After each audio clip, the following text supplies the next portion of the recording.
we basically asked a very basic question as to why should we pay this guy called broker 1 month of rent? If you are an owner and you want to basically give your house, bachelors would pay you more.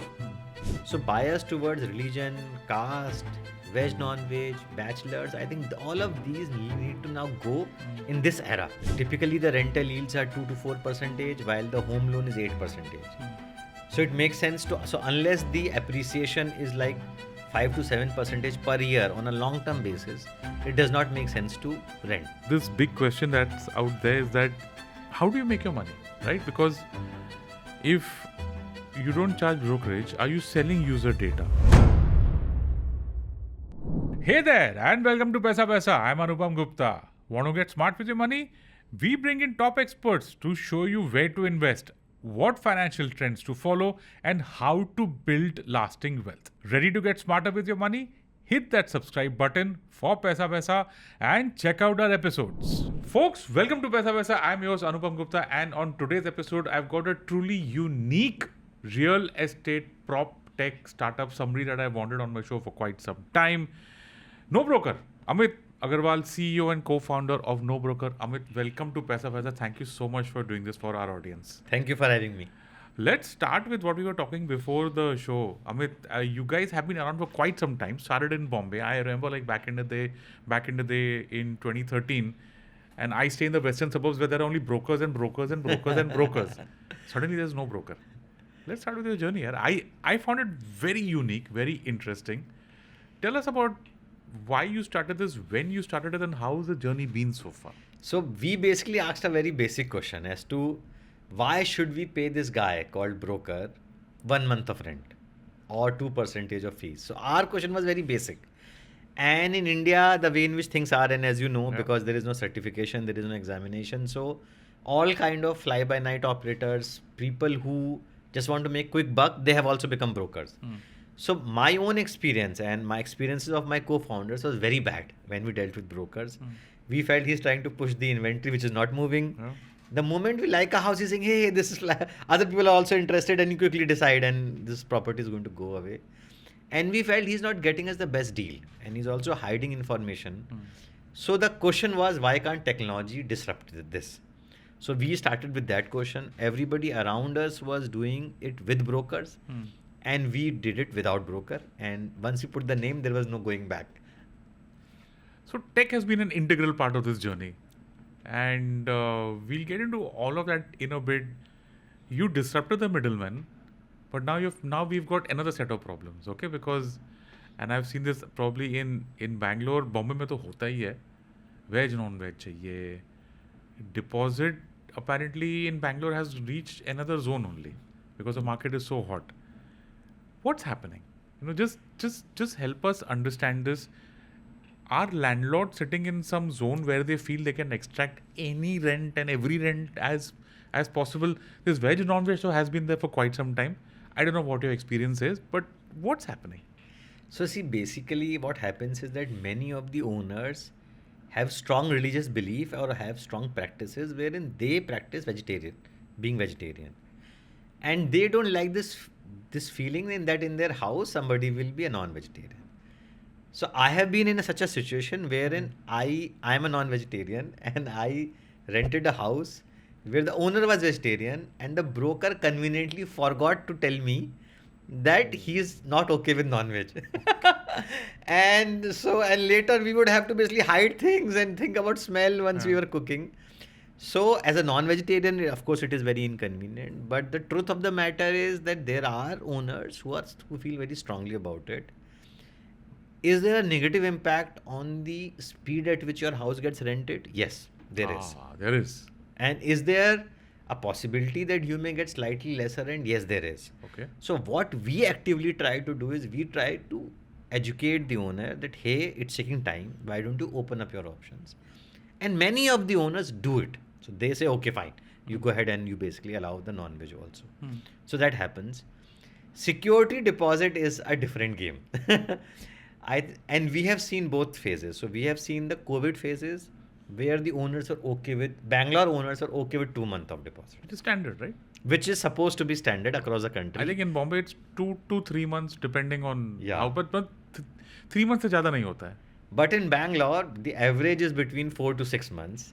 4 to 6 months. Yes, of rent as a deposit. Now, if you ask why, 4 to 6 months. yes, So if I'm at 50K a month, they want 3 lakhs of deposit. yeah, And many of the houses. तो क्या package होता है उसका? That becomes like a 53 का package or something, right? Whatever it is. चलो ठीक है. Yeah, Sorry. yeah. Go on. So many of the houses in Bangalore, the owners ask for 4 to 6 months of deposit. Now we are hoping that once the Model Tenancy Act, and we'll talk more about it, when that comes in, then practice will go away.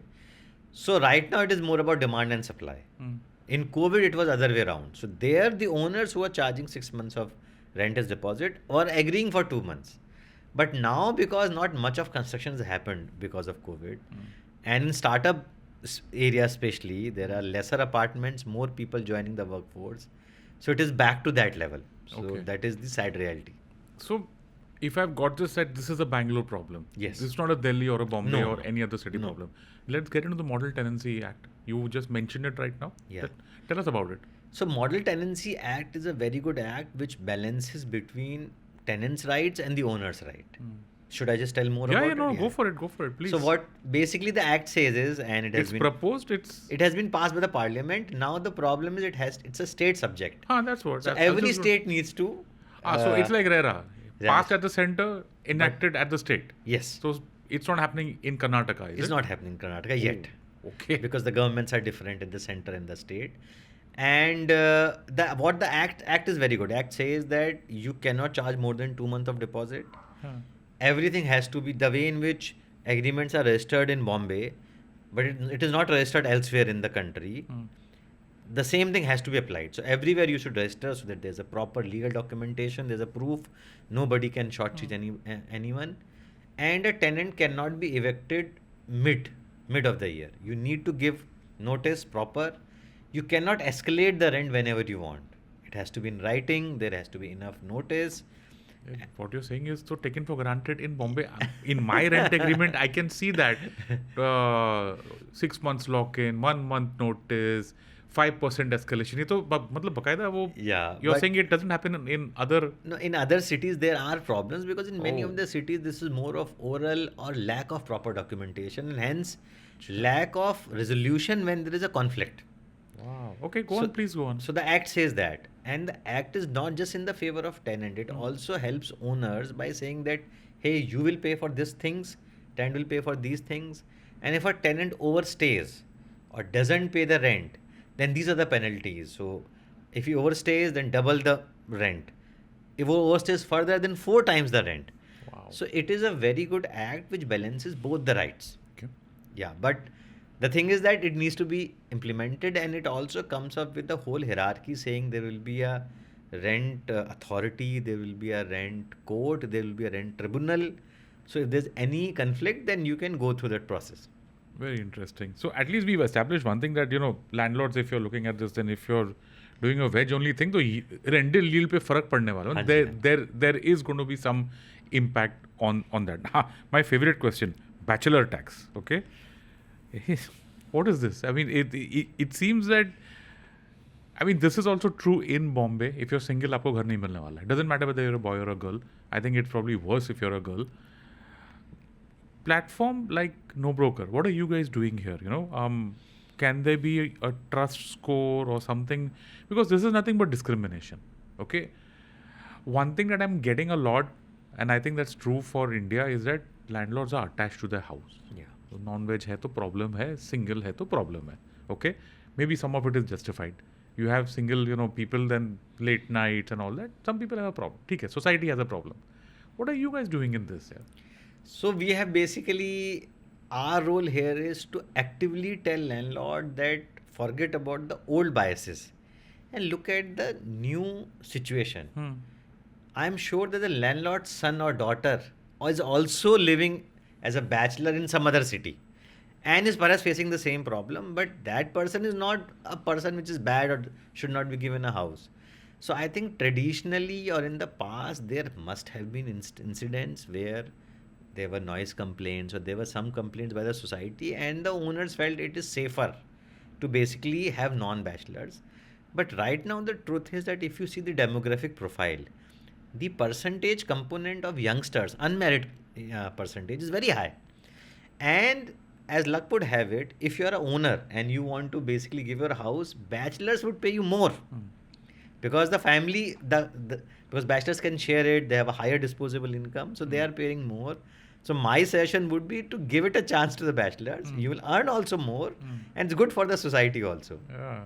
There's one thing I've noticed in Bombay. I don't know whether that's true. I'm sure that in Bangalore it's probably magnified. आजकल क्या होता है ना, profile बनता है. So if I'm a landlord, I have a house, I hire a broker. The broker comes with a file, PDF है जो भी है, and then photo of the tenant, prospective tenant. Is this a practice that's happening? Like name, address, work, this, that. मतलब कुछ नहीं तो LinkedIn profile भी डाल देंगे यार. So No, I think this was happening in some pieces in a very small time period, which was just after COVID, when everybody rushed back to the cities and there was huge demand and owners had a lot of choice. And at that point of time, basically this was happening, but not any longer.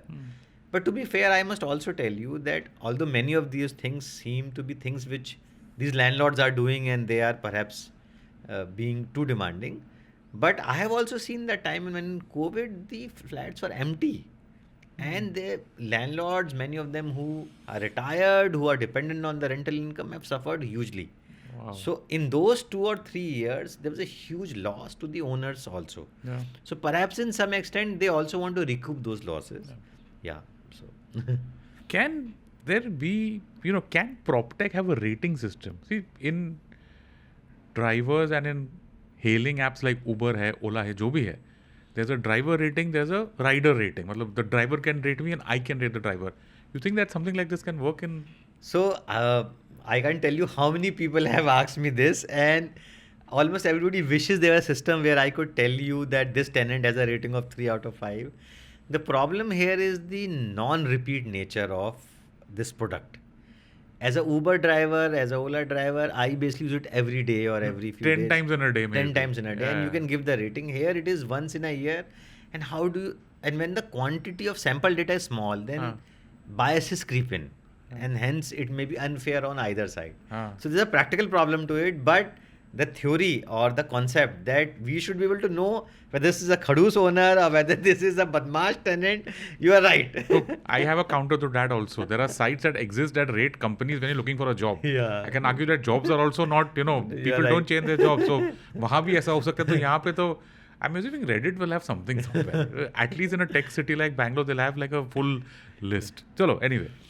Now, this big question that's out there is that how do you make your money, right? Because if you don't charge brokerage, are you selling user data, right? Because you will have some pretty good stuff with you. And there are people who will pay for that. Packers, movers, loan agents. Can you, so how does this work? So first of all, as NoBroker, we make more than 1,000 crore of revenue per year. So we're a strong company, strong financial company. We don't need to do any of this stuff. And second thing is about practicality also. So the reason why we founded NoBroker was because we were pained off the unnecessary phone call that we used to get from brokers or builders because other sites used to sell our data. So one thing is basically that it benefits nobody. Second is our thought is that why don't we only provide these services? So today we provide home loan, we provide packers and movers, okay. we do home interiors, and hence there is no need for us to ever shortchange our consumers because we offer these services. It's best that customer only uses our services. So it's not in our economic interest also to basically do it. 1,000 crores? Yes. So you're close to your listing then on BSE or something on stock exchange. Do you think that's going to happen soon? Yeah, so we think in the next 2 to 3 years is what when we want to list. But it's also a good time to explain your business model. I mean, you call yourself NoBroker, means you don't get commission. पैसा कहाँ से बनता है? So one is in real estate, what we say is the default is free. So till now, the cumulative customer base that we have is 4 crore. So 4 crore Indians have come, registered on NoBroker, Wow. acted as tenant or acted as a owner. So we are a large company that way. But majority of them are free. Okay. So for a small percentage of them, say 5-10%, we say that if you want value-added services, you pay us couple of $1,000 bucks. Okay. You would have paid 25,000 to a broker, you pay us 3,000 rupees. And for that, your property will be on the top, so it will get more calls. Okay. Or you will get more options to see the owners, you can see the owner faster. So some value-added services are there. So this is from real estate. Then what we discovered was that people want to move their stuff. So when you have real owner information, he wants to move stuff. He wants to do home interiors. He wants to take home loan. He wants to do legal documentation. So we offer all these services and we make revenue from them. Very interesting. Okay, favorite question across social media, across everywhere. एक ही सवाल होता है rent versus buy. See, and in some cities, so I can understand Bangalore especially, rents are going into another zone only. Okay, might be good for landlord, but for me as a tenant, you know, what should I do? Should I just stop renting? Should I buy? What's your personal view? And since you're also offering home loans now, I'm assuming that you're agnostic. आपको rent करना है, buy करना है, I am the same person. Correct. What's your view? So see, now it's a question with many layers.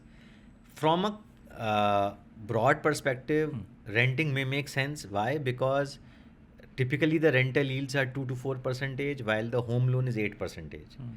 So it makes sense to, so unless the appreciation is like 5 to 7% per year on a long-term basis, it does not make sense to rent. Okay. Doesn't make sense to buy, right? Yeah. So from that mathematical perspective and a zoom out perspective, it makes sense to continue with the rent. But the layer is that if you get a great deal in which the house is going to appreciate much, much more, then it makes sense to buy. Yeah. Second thing is that what about that you can't, that if you want to have an emotional asset which you can modify the way in which you want, then you want to buy. So there are layers to it. But if you, and I think in the recent social media, the whole lot of conversation about rent versus buy is because the rents have escalated very drastically. But that's going to plateau now because the rental yield also talks about the affordability and there is only a limit up to which you can increase the rent. Yeah. So I think rental yields are going to calm down. So if that is the worry, then you should wait for a year. But rent versus buy basically depends upon how good deal you are getting and whether it's a financial decision or an emotional decision. Very interesting. Very interesting. So, folks, no black and white answers out there. If you watch previous episodes of Paisa Vaisa also, you'll see a lot of people have come in and said the same thing. It's not something that can be easily answered in a yes or a no. It depends on your stage of life, your budget, what your requirements are, and more. Okay, Amit, I want to go into this Model Tenancy Act a little bit more. I don't know when it'll get passed, but you know that the most sensitive points of disputes on both the sides of the table. Let's list those issues because they affect the tenant and they affect the landlord, and how can the Model Tenancy Act play a role in resolving these disputes. Okay, so first, what are the top 3 or 4 points that always cause a problem in any rental agreement? And I'm sure that it affects both the parties. I can't say that this affects only tenants or this affects only landlords. Let's go into that. So see, few things which are very important to be laid very clearly is that first of all, in many of the cases, people move into the houses and you will be surprised to know without documentation. So because you live in Bombay, so it's difficult for you to believe that. But in other cities, many a time tenants are so desperate to get the house that they will not even ask for the owner's KYC. They will just transfer the rent amount as an advance. Okay. And in some cases, when the owner is too smart, then they don't return it back, etc. Some those cases also. So the first very basic one is proper documentation signing. So what Model Tenancy Act says is every rent agreement has to be registered with us. Okay. So with the rent authority, correct, you need to register. Yeah. So that first step, which many of us take for granted, is very, very required. So that's the first step of problem. Hold that. The experience in Bombay works something like this. Okay, there's an entire process. Okay, if there is a broker, great. He will, he'll send you. I think एक initial कुछ होता है. Then agreement आता है. Correct. तो आप token देते हो. हाँ जी. Okay, so there's an entire process. Correct. Then there's a meeting with the society. Yeah. Only when there's a police verification. वो सब चीज होने के बाद आप बिल्डिंग में एंटर कर सकते हो. पर वो और जगह नहीं है. Seriously? ये केवल बॉम्बे में है जहाँ पे इतना sorry, checking I'm kind of which markets? All other markets, every market. You just take the keys and that's it. You're done. You in many of the places, as long as the owner is getting the rent, the deposit and the rent, he's fine. Wow. In some of the cases, documentation is done later. Some of the cases when it is done later, then it creates problem. And police verification is very rare. It's very rare. Very rare in other cities. Wow. It's the societies in Bombay which make it compulsory, but in Haan ji. other cities it is very rare. ठीक है, चलो. Let's, I'm sorry, I had kind of hard to get that, but let's Yeah. go to point number 2. So the first was documentation. The second point is clearly saying that what will happen if I want to increase the rent. So many a times what happens is that the owner, if he gets a good deal from elsewhere, he may say that, hey, I want to increase the rent midway. So the law protects the tenant by saying that you cannot do this. There has to be at least a 3-month notice, and then only you can basically increase the rent. And you need to write clearly in the documentation what are the slabs, etc. So that is the second thing. A third thing, the part of documentation is, which is very important, is that caps the deposit for 2 months of rent, which I would say financially is the strongest point of the act, because it will basically remove those 6 months deposit practices. Then, as I said, on the other end, it protects, and there's another problem in the country is that many of the owners don't want to give their empty houses on rent. Help me understand. Yeah, Why the reason is because they feel that, hey, this is an asset where I want to retire and live. I don't want anybody to squat on this. So I don't want anybody to basically take there are cases, be it big cities or be it small cities, there are cases where there are people who have taken over the house and the owner is now helpless. We've seen Khosla ka Ghosla. Yeah. If there's a movie made on it, then I'm sure that the problem is real enough. So the act basically says that you can't do this. I will come and help you. Any matter related to rent will not go to the local civil court. It cannot. They don't have the jurisdiction. Okay. I have the jurisdiction. So the rent authority, so they have rent authority, they have rent court and rent tribunal. So there is a hierarchy there for appeal, and there are days defined that within 60 days the decision will come. So if there's any conflict, this will solve it. So that's another very good thing about it. And lastly, that to protect the owner also. If you overstay, then there are penalties. That if a tenant overstays, then rent will double, it will quadruple if he stays for 2 more months. So it is a very, very balanced act.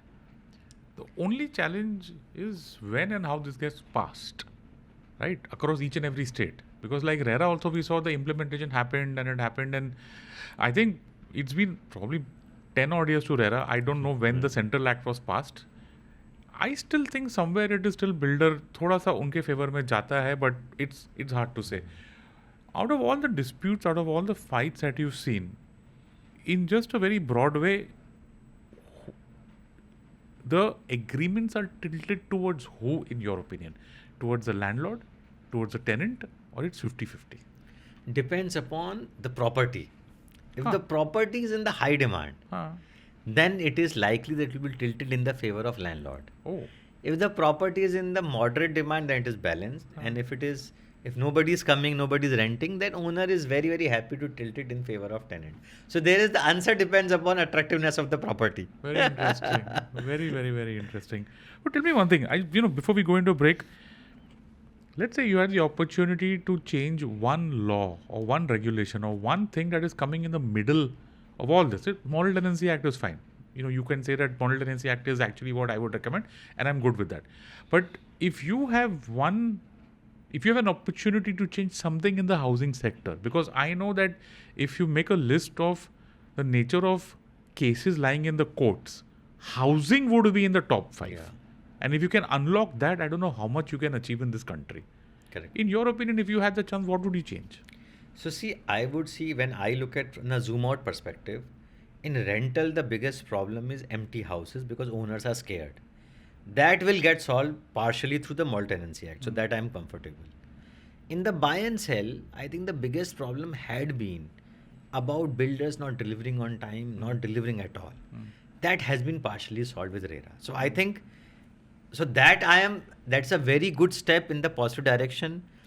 And I'm hoping it will be close to perfect. But I think time will tell as to what are the loopholes that people will find in RERA and will it be bad for consumer. But I think right now we are okay because too much of regulation in this sector is also harmful. Yeah. So, but I'm just hoping to see that how RERA pans out. How old are you guys? We are 11 years old. 11 years old, right? Yeah. I mean, 11 years, including 2-3 years of the lockdown also, and the pandemic also. Yes. Any major changes that you've seen in, either the buy-sell agreement or in the rental agreement in these 11 years, which I think for a startup is as good as 25 years for a normal? No, so what happens in typically in housing is that things don't change much because Huh. the broad contours are similar. Huh.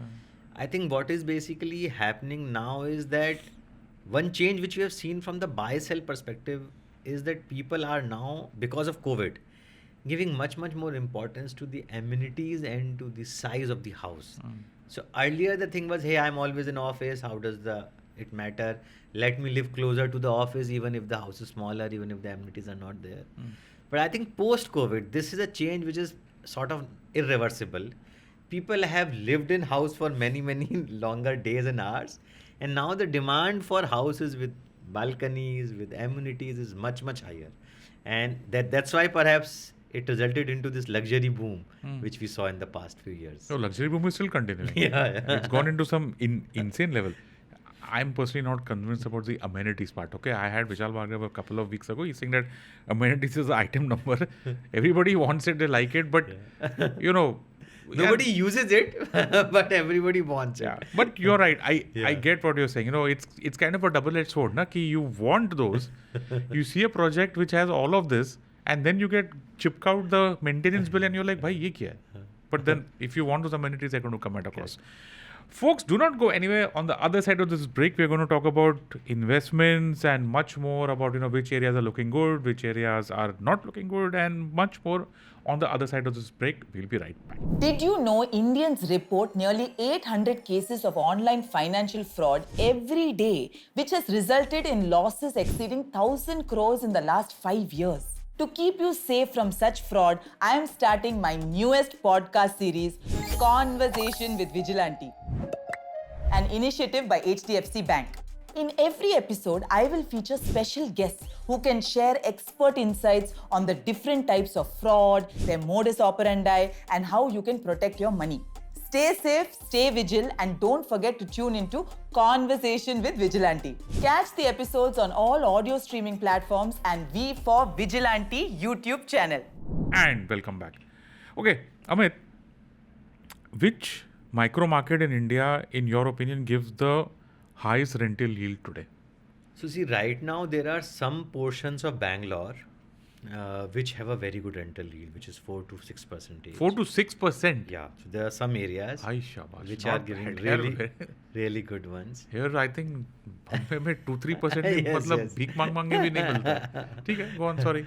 So I think it is, yeah. So it is because of the recent work from office, work from home sort of thing. So those are the areas which have done well. Then there can be some specific pockets in some cities like Hyderabad where the rental yield would be good. And which popular metro locality is overvalued, which you feel probably rentals will come down here? So without taking the name of the localities, I would say that the rentals will not come down perhaps, but I think there are many areas which are especially dominated by the IT hubs. Okay. Some specific areas in Hyderabad, some specific areas of startups in Bangalore, where the rents are pretty high. They would not come down most probably. They will be plateauing from here. But coming down of rent looks very unlikely. Has it ever happened in your 11 years that you've seen rentals, absolute amounts obviously, coming down? Only in COVID. But that was hardly Yeah, you can't Yeah. you can't really and I think that got recovered more than a few Yes. after things improved. Okay, there's something called the house poor limit. Okay, you factor in maintenance, hidden costs. When I'm paying rent, how much should that rent be of my income? What we call the rent to income ratio that you would advise. Otherwise, if you land up falling in love with the property where you are, you'll end up paying a rent which will just bleeds you. What is that percentage in your opinion? So see, what basically generally typically is, although it's a very personal decision and requires a financial planner, broadly what is said is that half, 50% is what of your take home cash income should spend on what are your needs, which is grocery and rent. And 30% in your wants, that you want to travel somewhere. And 20% is basically for savings. So if you see from that contour, not more than 30 to 40% of your cash income should be spent on rent. So that's a very fair and balanced, not more than that. You have a view on EMI on income? What do you mean by that? if I'm buying, so this is for rent. Yeah. If I'm buying a house, how much should the EMI that I'm paying be as percentage of my income? So it is basically, are you on rent right now? So rent plus EMI. So see, rent plus EMI is a deadly combination, and I'm sure if you are doing it, then you are stretching yourself. But I'm assuming that at some point of time you'll Yeah. switch. Nobody will do both. Correct. So I am assuming that perhaps then you can perhaps extend to the max that you can. Perhaps you can dip into your savings portion and give that 20% also to this. But I'm hoping that there is a close timeline when this will stop and when your rent will be replaced by only EMI. What do you think about पुराने ज़माने के ख्यालात? घर खुद का हमेशा होना चाहिए. And stuff like that, which a lot of youngsters are now kind of figuring कि यार there was that phase during saying कि ये क्या ये तो बुड्ढे लोग का है, मतलब it's old, it belongs to an era which has no use today. But I believe suddenly now after paying rent for so many years they're like, maybe. What do you think? देखिए मैं rent पे रहता हूँ. So Okay. I am a very strong rent supporter. And we do both rent and buy and sell, so I am basically agnostic to it. Because I feel that being on rental gives me an opportunity to shift houses. I can live wherever I want. I'm not attached to one particular locality and house, gives me more freedom. And perhaps I would buy a house for myself when I retire. But the majority of the people feel that no, I need my dream house today. And because I want to change it in the way. So it's an extremely personal decision. It is also linked towards how much freedom you want, how much mobility you want, whether both husband and wife are working, and whether you see it as a wealth generation. So if you are a guy who believes more in stock, more in equity, then you will not buy houses for wealth generation. Correct. But I know people in my own office who basically believe that it's a very strong wealth generation mechanism or saving mechanism, and hence they prefer to buy houses. One more angle is here, which is more emotional angle, let me tell you. You are a professional who is working in a good company, earning well. You might have a big equity portfolio. You might be having a crores of equity portfolio. But how do people around you know that you have made it? Until you say that I live in this posh locality of Bombay, right? So this is also a way for people to exert that they have arrived in life. By buying a house, you also communicate that. Wonderful point you've raised, because everybody like now social media also is like will soon turn 20 years old. 10-20 साल पहले जो लोग बोलते थे rent पे रहो वो सब घर खरीद रहे हैं अभी. खरीद रहे हैं और उसका फोटो भी पोस्ट कर रहे हैं. So that you are so right on that. Nothing says you've arrived other than a house. Yes. Fantastic. Okay. Ghost listings. What are ghost listings to our audience, and how does PropTech solve for that? So ghost listing basically mean that the property is now no longer available, right? So see, ghost listings happen. You have to think, why do they happen? So think about any platform which has brokers. A broker would want to put a fake listing or a ghost listing. Why? Because he wants you to come to his office. So as a broker, I would want to post a property of 50,000 rupees of rent in Bandra. Even when I know it's not possible, because I want somebody to click on it, a clickbait, and then you come to me and then I will show you something else, saying, hey, this is gone. But think about a real owner. If you are an owner and you post a property on NoBroker and now the property is gone, why would you want the property to be on our platform? Because we will keep on calling you. Our tenants will keep on calling you. Correct. So the ghost listing origin is because of incentive mismatch. As a broker platform, you want the ghost listings as a clickbait. But on NoBroker, the owner is petrified. Hey, why am I getting these calls? So owners actively tell us, my property is gone, please remove it. Okay. And we have an algorithm also which says that if in X number of days owner has not informed us, we'll remove it ourselves. Chalo. So it's a good it's a good tool for transparency. Yes. Algorithm se yaad aaya. AI. What's going to happen there? You think that AI is disrupting pretty much every field. Can AI disrupt brokers, your sector, housing? I तो seriously doubt. Please help me understand if that's possible. देखिए, तो AI का तो जमाना है ही और AI की सब बातें हो रही हैं. तो AI से help ये हो सकता है that you can visualize your house better. So especially in buy and sell where अभी कल गड्ढा खुदा हुआ, you don't know how the house will look. AI can help you visualize the house better. It can help you design the house better. You just need to wave a wand and it will basically make the house, at least visualize the house that way. But there are things like negotiation with the owner. There are things like actually visiting the house. that you need to do yourself. So a portion of the research, a portion of the visualization, a portion of comparison can surely be given to AI, which will help every customer. But because this is a non-frequent and high-value purchase, you don't want too many shortcuts. Right? You want help, but it is a good idea to actually physically go there and see. Touch and feel product, है ना? Yeah. ठीक है. See, you've got data on like millions. You've said 4 crore. That's a huge number. What is the single biggest financial mistake? You repeatedly see both owners and renters, okay? Owners and tenants make when dealing with housing. So the mistake which I see owners doing is that they have, including me, they have a particular rent in their mind or even a sell price in their mind. So suppose you have a sell price of 1 crore for a house. Now, how much interest will you get when you put 1 crore in a bank? You will get 6 to 7% interest. Correct. So 50,000 rupees you are getting from the bank every month. So now we have seen owners who say that I will not sell my property below 1 crore. I have got an offer of 98 lakhs. And the person is willing to wait for 6 more months, but not ready to give it 90 lakhs, forgetting that the moment he gets those 98 lakhs, he can put it in the bank. Wow. So the biggest financial mistake which I see is that people just pick up a price and are hell-bent on that price, forgetting the time value of money. Should look about how much money you are losing, because, and similar thing with rent, it's even more pronounced in rent. You have a house with 30,000 rupees of rent, which basically means 1,000 per day.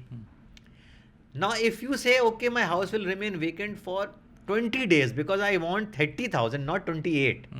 You've already lost so much of money. And you multiply the loss of 28,000 versus 30,000 even by 12 months. It is not worth that wait. So I think that's the biggest mistake which owners do, that they forget the time value of money and the cost of the opportunity gone. Okay. From tenant side, I would say the biggest mistake is not financial, but more of practical, is that everybody wants to see the house in the weekend. Okay. So you need to break the clutter and say, okay, I will leave office half an hour earlier, 1 hour earlier at 5 p.m. and I will see the house in the weekday. So you break the clutter, you catch the good house faster. What a tip, what a lovely tip. Give me a list now. So help me here. What would you recommend to landlords for them to get a better deal on their apartment? And what would you recommend to tenants for them to get a better deal on the place where they're going to stay? Maybe a checklist, okay? So let's start with landlords first. So for a landlord, I think what basically makes more perfect sense is to be as unbiased as possible. We have seen people saying no to based on religion. Forget religion. Within religion also it is about are you Catholic or not. So that type of thing basically reduces your chances of getting a good human being as your tenant and as well as good economic outcome. So bias towards religion, caste, veg, non-veg, bachelors, I think all of these need to now go in this era.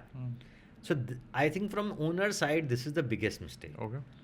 And second is that you focus more on a tenant who will keep the house well, and you can perhaps take feedback from the previous owner as to how upkeep of the house has been in case you have any doubt. So I think from the owner, that is the biggest thing which needs to be done. From the tenant's perspective, if you are looking for a great deal, I think the good idea is to be on the lookout, do some effort. So what typically people do is they give their notice and then in a very short period they're looking for a great deal, but great deal may not come this month, may come next month. So I think a little bit more of footwork, visiting in the weekdays and trying to keep tab on a platform like NoBroker on WhatsApp groups is a good idea. So don't just go when you need it last moment, plan little better. Yeah. How's the process, right? Because I remember when I used to stay on rent, वो negotiation का time आता है, वो time पे सब everything is the first की rent बढ़ाएगा बंदा, बोलेगा जाने को कोई और है. Some landlords think that I'm going to encroach their house, okay, which I'm not going to. Why should I do that, okay?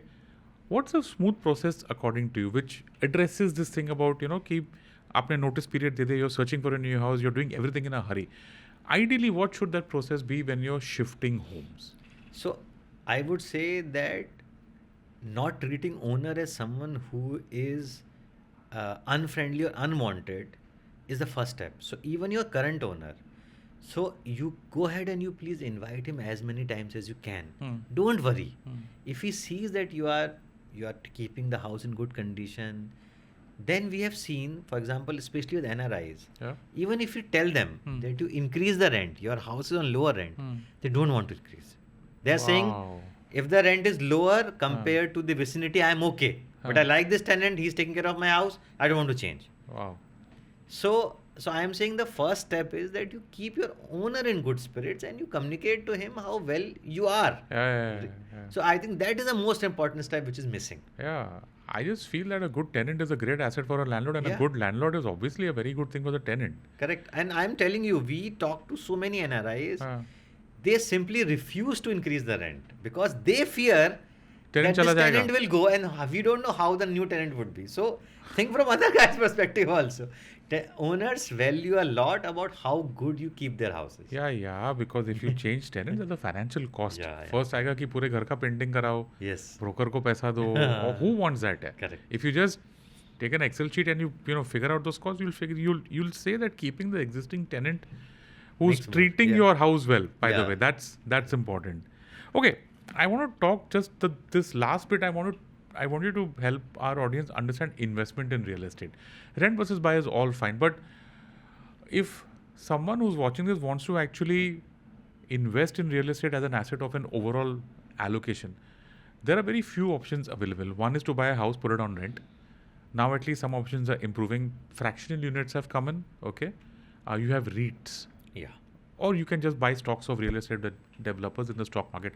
How do you see this entire pattern? Like someone who wants to play the real estate story in India, which is doing well, hopefully in the years to come, if there's economic growth happening, demand for real estate will come in, people will buy houses, people will go on rent. And if I want a piece of action on that, how do you view this map? What would you recommend? So this is a very good question. I would suggest that to rethink before just going and buying. You think as to why you are buying. And there are many ways to get a piece of the action. If your main objective is to get appreciation, please find out a great deal that you are getting. So there are always, in every market, there are some great deals. So in my own office also, people come on NoBroker public listings and they spend few weekends and they are able to find a very good deal which is hiding in plain sight. Huh? And where- Seriously? and where the owner is ready to give it a discount, but you need to go out there. Okay. So one is that don't buy, if you're looking for appreciation, don't buy what is available. Do some legwork. Okay. Second thing is, please consider commercial properties for appreciation. I don't hear that often. Tell us more. Yeah, so by commercial, what I mean is when we see on this road itself, there are so many small shops which are 100 square feet, 200 square feet. Now these shops are on this road where the traffic is there and they are being owned by somebody. The rental yield here is 12%. Wow. So even in Bombay, where the rental yield is typically 2% for houses, for commercial properties means small shops, it is 10 to 12%. And you'll be surprised to know that most of the HNIs, they're very smart about it. So they just don't buy houses, they invest in small commercial properties. Us middle class people generally think that commercial means Infosys office or some large offices, but ऐसा नहीं है. आप छोटी छोटी shop देखिए. I'm assuming that doing that is a bit tough, right? Because it might not be transparent, na, yaar? Because the guy who's owning it might want cash, might want this, might want that. कुछ भी नहीं है ऐसा. Wow, So okay. the same thing in house applies here. In fact, this is a much more dynamic and vibrant transactions because you see so many restaurants close and new ones come. So a lot of churn anyway happens. So it's a very vibrant thing. Okay, The okay. deals is very good. So I would suggest REITs are great option. Fractional ownership is also there in commercial property. So there are platforms which help you get a part of office where LG is residing and so on. So I suggest look at different perspectives. So it's a very good idea. Okay, fantastic. Just wrap this episode up, Amit, with outlook. Like where do you see the rental markets going? It'll help if you can tell us Bangalore, Delhi, Bombay, what's happening there, and where do you see the end market, for houses going from here? You think this luxury boom will go on forever, etc. Let's start first with the rental market across cities. What's your outlook there? So I think rental broadly are going to now cool off. Because whatever impact of COVID lingering impact was there, it has now completely played out. Whichever companies were supposed to shift from work from home to work from office have already done that. So I think my request to the audience would be to not panic and not extrapolate the increment they have been seeing in rent in the past few years. that trajectory is not going to continue. It is non-sustainable. So that is going to cool off across all cities. Yes, there will be some pockets where the demand supply gap will be there, but that has always been the case. So that is on the rental side. On the buy and sell side, there are good opportunities there in every city, but if you ask me which is the best city and which is the worst city, I would say please consider Pune for investment. There are good deals there in Pune. And the city to be most careful about is the NCR. A different animal only, yeah? Yeah. So कुछ भी चलता है वहाँ पे. So I think so many people basically jokingly compare NCR market as a future and options market of real estate. So I think some pockets, things are very heated, so you should be very careful. And if you are a owner, I think you should dispose whatever you can. Yeah. Fantastic, folks. There's a whole bunch of tips for you out there, whether you're a tenant, whether you're a landlord, whether you're someone who wants to buy a house, even sell a house. On that note, that is a wrap on this episode of Paisa Vaisa. My guest, Amit Agarwal, CEO and co-founder of NoBroker. Amit, keep coming back to Bombay. Be on our show more often. I would love to have you, this is the first time we've been around for 8 years. You've been around for what, some 13, 14 years. Hopefully, if you have a listing ahead of you in the stock market, I wish you all the best. Please do keep coming back. Housing is roti, kapda, makan. Roti, kapda की तो बात तो यहाँ मतलब ज़्यादा होती नहीं, but makan के बारे में, if we can have you again, thank you so much. Thank you very much. Thank you.